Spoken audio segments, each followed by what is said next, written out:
ఆ యొక్క కార్యాన్ని చేశాడు. ప్రియ దైవ జనాంగమా, మనల్ని మనము పరిశీలన చేసుకోవాలి. ఈ రోజున అయితే మన యొక్క ఉపవాసముల వలన ప్రభు మనకి కార్యములు జరిగిస్తాడా అంటే ఖచ్చితంగా జరిగిస్తాడు. మనం అల్ప విశ్వాసులుగా ఉండకూడదు. విశ్వాసముతో దేవుని దగ్గర అడుగుతూ ఉండాలి. మనము చూస్తూ ఉంటే విశ్వాసం అనేది, దేవుని యందలి భయం అనేది లేకపోతే అండి, మన యొక్క హృదయము నీటిలో బరువైన వస్తువు ఏ రీతిగా మునిగిపోతుందో మన యొక్క హృదయము లోకములో మునిగిపోద్దండి.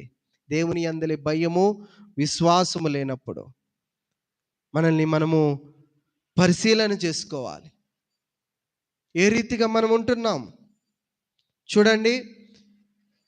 దేవుని యొక్క వాక్యము మనకెంతో అవసరము. లోక ఆశలలో మనము మునిగిపోకుండా ప్రభు ఎలీషా గారి ద్వారా చేసిన ఒక అద్భుత కార్యములో, ఒక అద్భుత కార్యము ద్వారా, ఆత్మీయ పాఠము ద్వారా మనతో మాట్లాడాలని ఆశపడతా ఉన్నాడు ఈ రాత్రి కాల సమయంలో.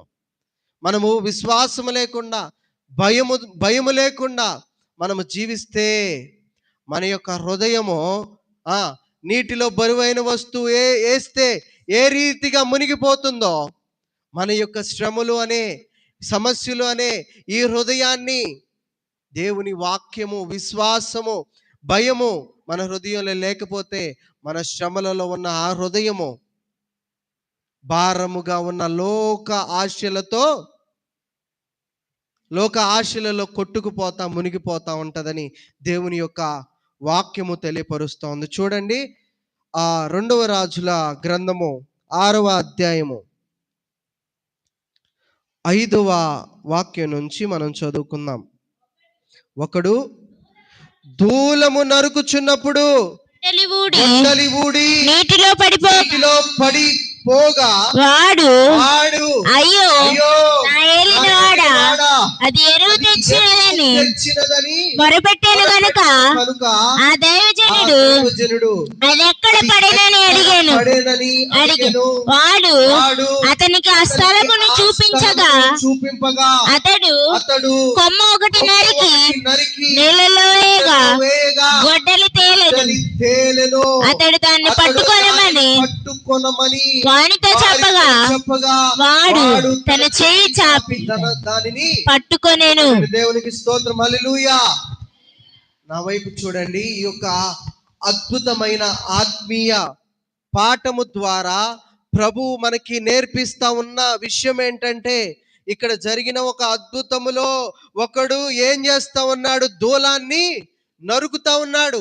ఈ దూలము నరుకుతా ఉండడం అనేది ఆత్మీయ సాదృశ్యము ఏంటంటే, మన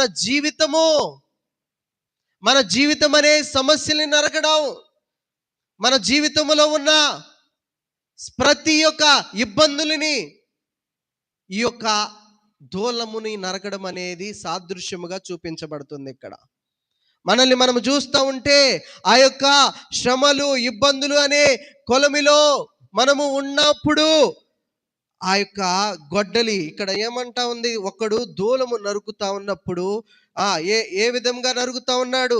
గొడ్డలితో నరుకుతా ఉన్నాడు. ఆ గొడ్డలి ఏంటంటే ప్రభువు మనకి ఇచ్చిన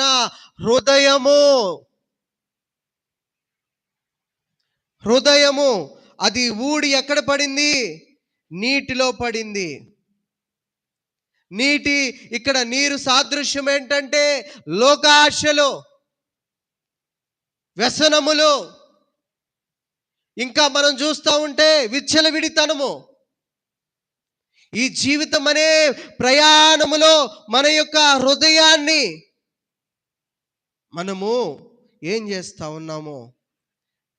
బురదలో వేసుకున్నట్లుగా ఆ లోకాశలలో వేసుకుంటున్నాం. మన హృదయాన్ని వ్యసనాలలో మనం వేసుకుంటా ఉన్నాం. మనం ఇంకా చూస్తూ ఉన్నట్లయితే అది ఊడి అక్కడ నీటిలో పడిపోతే అప్పుడు మొరపెడుతున్నాడంట అతడు, అయ్యో నా ఏలినవాడా, అది ఎరువు తెచ్చినదని మొరపెట్టెను.